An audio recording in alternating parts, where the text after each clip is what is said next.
Hello, in this video I want to show you how to reset app preferences in Xiaomi Redmi Note 9 Pro. First you need to open your setting, then scroll down and find here the apps.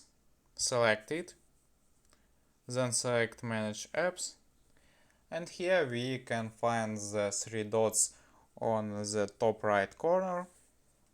Here, click on it, then select the reset app preferences.